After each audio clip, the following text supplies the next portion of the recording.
መጽሐፍ ቅዱስ ላይ መጻፍ አይደለም ቁም ነገሩ። ቢሆን ኖሮ እንደ ዲያብሎስ ጻድቅ ማንም አይሆንም፣ እንደ ሰይጣን ማንም ጻድቅ አይሆንም፣ እንደ ጋኔን ማንም ሰይጣን አይሆንም። መጽሐፍ ቅዱስ ላይ ስለተጻፈ አይደለም ቁም ነገሩ። መጽሐፍ ቅዱስ ላይ በፍጹም እሱ አይደለም መመዘኛው፣ እሱ አይደለም። አንድ ጊዜ ቢሆን ምን ተብሎ ተጻፈ የሚለው ቃል ነው እንጂ መጽሐፍ ቅዱስ ላይ የሰፈረበት ሁኔታ አይደለም። አሁን ለምሳሌ እመቤታችን በቃ ምንም ሌላ ወንጌል ምንም ሌላ ነገር እንኳን ሳያስፈልገን የሉቃስ ወንጌል ምዕራፍ 1 ለኛ በቂያችን ነው። በቃ ምንም ሌላ ነገር አያስፈልገን። ቁጥር 26 ጀምሮ ያለው ቃል በስድስተኛ ወር መልአኩ ገብርኤል ናዝሬት ወደምትባል ወደ ገሊላ ከተማ ከዳዊት ወገን ለሆነው ዮሴፍ ለሚባል ሰው ወደ ታጨች አንዲት ድንግል ከእግዚአብሔር ዘንድ ተላከ። የድንግሊቱም ስም ማርያም ነበረ። መልአኩ ወደ እርሷ ገብቶ ደስ ይበልሽ፣ ጸጋ የሞላብሽ ሆይ ጌታ ካንቺ ጋር ነው። በጣም መቼም ጌታ ካንቺ ጋር ነው መቼም ብዙ ሰው የሚረዳ ይመስለኛል። አማኑኤል ማለት ነው። ማቴዎስ ምዕራፍ 1 ላይ አማኑኤል የሚለው ቃል ከሷ ጋር ሳይሆን ከኛ ጋር አልሆነም። ያው እንደምታውቁት መጀመሪያ በእሷ ጋር ነው መሆን የነበረው። እሷ ጋር ከሆነ በኋላ ከሷ ከተወለደ በኋላ አማኑኤል ተባለ፣ ከኛ ጋር ሆነ። ካንቺ ጋር ነው የሚለው ከዚህ በፊት ከሷ በፊት እግዚአብሔር ካንተ ጋር ነው የተባሉ ብዙ ሰዎች አሉ።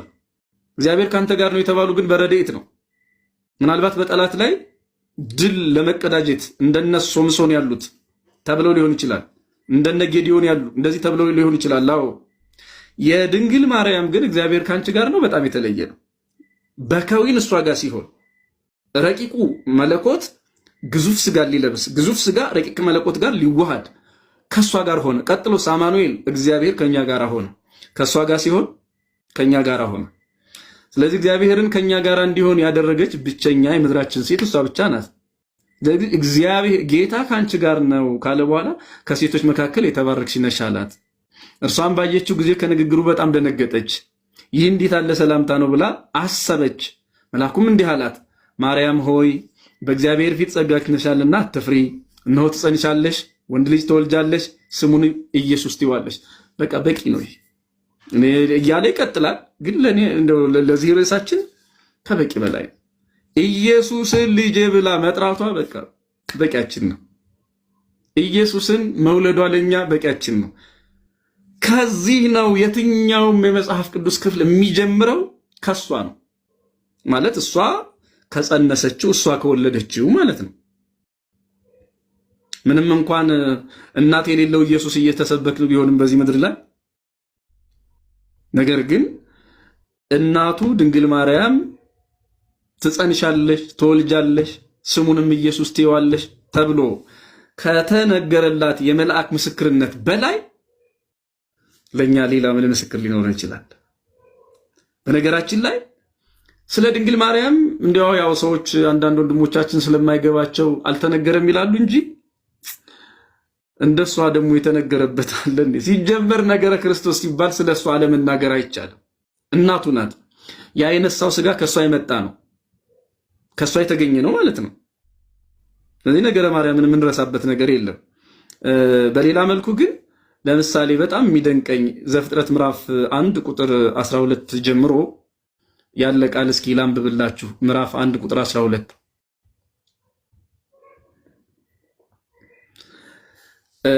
እግዚአብሔርም ቁጥር 11 ላይ እግዚአብሔርም ምድር ዘርን የሚሰጥ ሳርን እና ቡቃያን በምድርም ላይ እንደወገኑ ዘሩ ያለበትን ፍሬን የሚያፈራ ዛፍን ታብቅል አለ።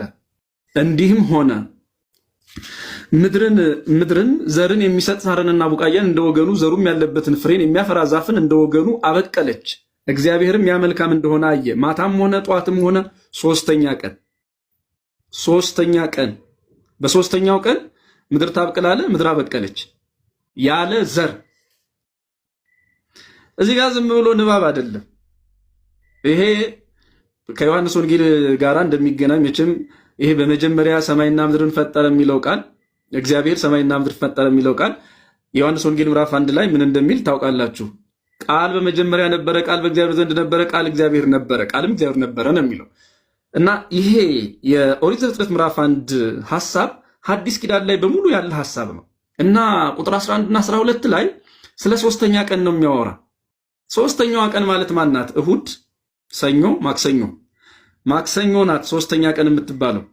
ጠዋትም ሆነ ማታም ሆነ ጠዋትም ሆነ ሶስተኛ ቀን ይላል። መሬት ያለ ዘር ያበቀለችባት ማክሰኞ።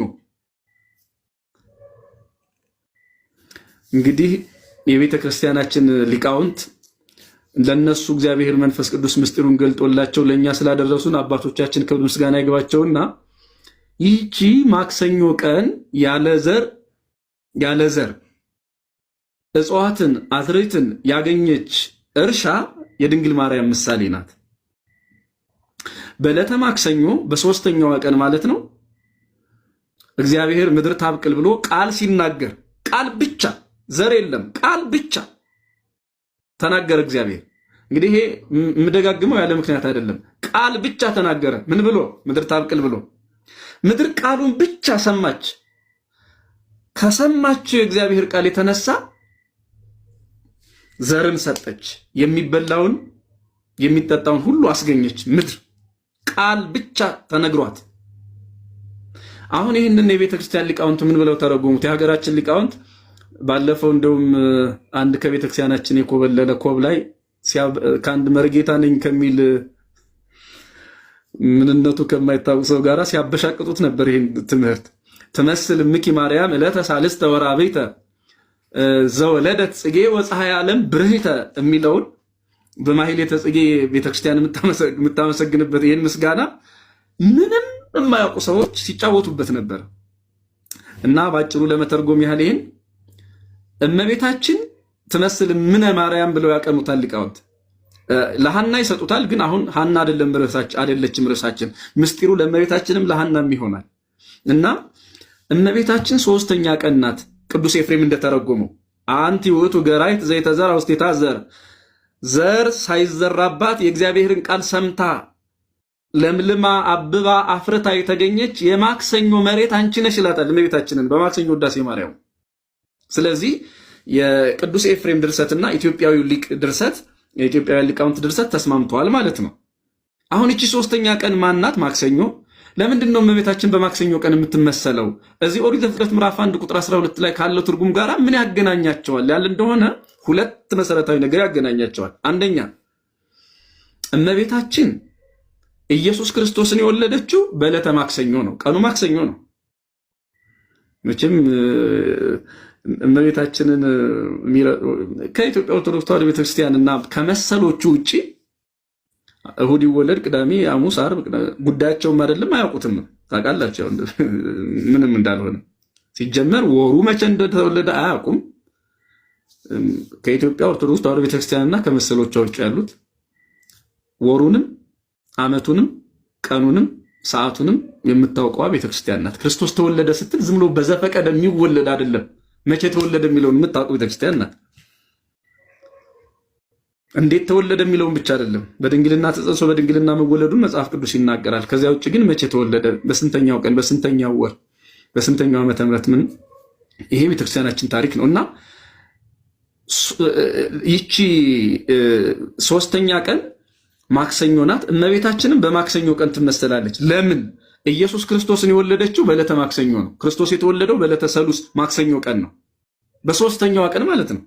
ስለዚህ እመቤታችንን ሶስተኛ ቀን የሚሏት አንደኛ በዕለተ ማክሰኞ እዚህ ምድር ላይ አሁን የምንመገባቸው በጥፍር የሚለቀሙ በማጭድ የሚታጨዱ በምሳር የሚቆረጡ እጽዋት፣ አዝሬት፣ አትክልት እነዚህ በሙሉ የተገኙት በዕለተ ማክሰኞ ነው። እንዴት ተገኙ?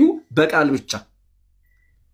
እግዚአብሔርም አለ ምድር ዘርን የሚሰጥ ቡቃያን በምድር ላይ እንደወገኑ ዘር ያለበትን ፍሬን ታፍራ ብሎ ቃል ብቻ ተናግሮ እመቤታችን ቅድስት ድንግል ማርያምም ቅድም ያነበብነውን ቃል የሉቃስ ወንጌል ምዕራፍ 1 ላይ ማለት ነው ቁጥር 26 ጀምሮ እነሆ ትጸንሻለሽ ትወልጃለሽ የሚል ቃል ብቻ ሰማች።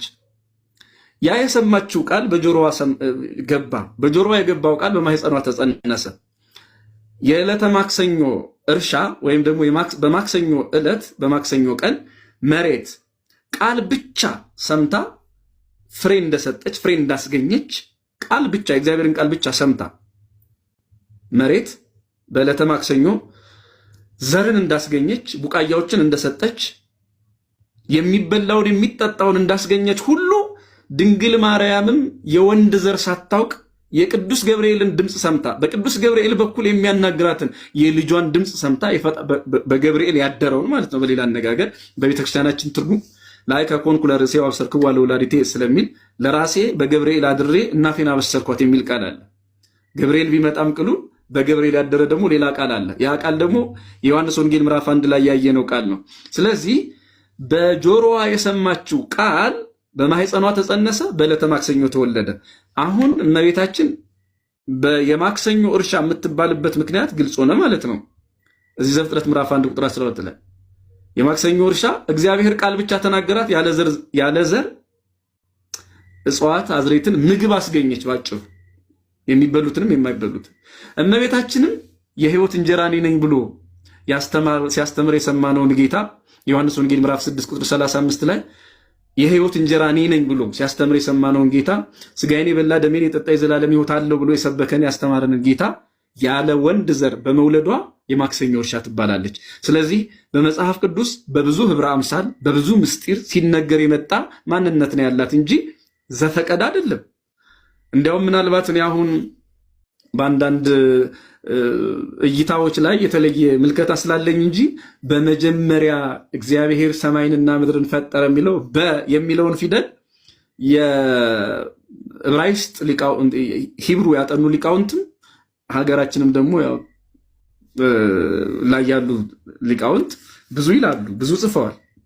ያው ግን በትርጓሜ ስልት ደረጃ ሌላ መንገድ ስላለው እኔ አሁን ወደዛ አልሄድም። ከመደበኛው የትርጉም ወይም ደግሞ የትርጓሜ ትምህርት ቤት የተለየ ስለሆነ ማለት ነው። የሚለውን ቃል ብቻ ብዙ ሲሉት በእርግጥም ያስደንቅ ትርጓሜ ሰጥተውታል። እና በተለመደውና በሚያግባባን ብዙ ሊቃውንት በተስማሙበት ቃል ግን መጽሐፍ ቅዱስን ስንገልጥ የምናገኘው ነገረ ማርያምን ነው። ነገረ ማርያም ነው። በመጀመሪያ እግዚአብሔር ሰማይንና ምድርን ፈጠረ፣ ምድርን ባዶ ነበረች፣ አንዳችም አልነበረባትም። እግዚአብሔርን ብርሃን ይሁን አለ፣ ያ መልካም እንደሆነ እየጨለማ እንዲህ እያለ ይመጣና እግዚአብሔርን በውሃዎች መካከል ጠፈር ይሁን አለ ብሎ ቁጥር 5 ላይ ስለ ጠፈር ይናገረና ይህንን የቤተ ክርስቲያን ሊቃውንት ብርሃኑ ኢየሱስ ክርስቶስ ነው፣ ጠፈሩ ደግሞ የብርሃን መመላለሻ አይደለ? የብርሃን የፀሐይ የጨረቃ የከዋክብት ደረት አይደለ? መታያ መገለጫ አይደለ? ጠፈሯ እመቤታችን ናት፣ ብርሃኑ ደግሞ ኢየሱስ ክርስቶስ ነው ብለው ተርጉመውታል።